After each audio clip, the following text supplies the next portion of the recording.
আরেকটা পার্টি আমাদের সাথে সূচনায় ছিল, এখানে দেখা যাচ্ছে না তারা এটা জোটে ভাঙনের কোনো ব্যাপার কিনা। তারা নিজেদের নিয়ে আরো বোঝাপড়া করছেন, তাদের সাথে আমাদের নিয়মিত যোগাযোগ আছে। তারা চূড়ান্ত সিদ্ধান্ত জানাবেন, আমরা আশা করি তারা আমাদের সাথে থাকবেন ইনশাআল্লাহ। জোট ভাঙবে কেন? জোট তো ভাঙবে নাই, জোট তো আছে।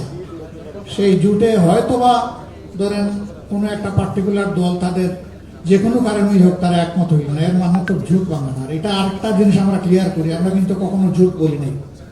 আমরা বরাবর বলে আসছি এটা হলো নির্বাচনী সমঝোতা। এখন আমরা বলছি এটা নির্বাচনী ঐক্য। আমরা শুরুতেই কিন্তু সব ধরনের দল নিয়েছিলাম। জাকপা ইসলামী দল না তো, বিডিপি ইসলামী দল না তো, তারা তো শুরু থেকেই ছিলেন। আমরা মূল থেকে যেভাবে ছিলাম, জাস্ট এটার এক্সটেনশন হয়েছে, এর বেশি কিছু হয়নি। আগামী 12 ফেব্রুয়ারির নির্বাচনটা জনগণের আকাঙ্ক্ষার নির্বাচনে, সুষ্ঠু নির্বাচনে পরিণত হোক এবং সেই সুষ্ঠু নির্বাচনের মধ্য দিয়ে একটি সোনালী সমাজ বিনির্মাণের নতুন চ্যাপ্টার রচনা হোক।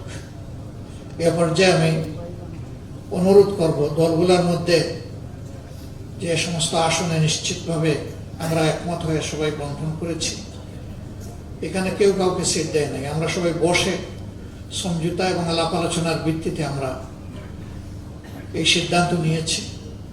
আগেই বলা হয়েছে যে এই সিদ্ধান্তের পরে যাকে যেখানে দেওয়া হয়েছে তারা আমাদের 11 দলের এবং প্রত্যাশার দেশবাসীর ক্যান্ডিডেট।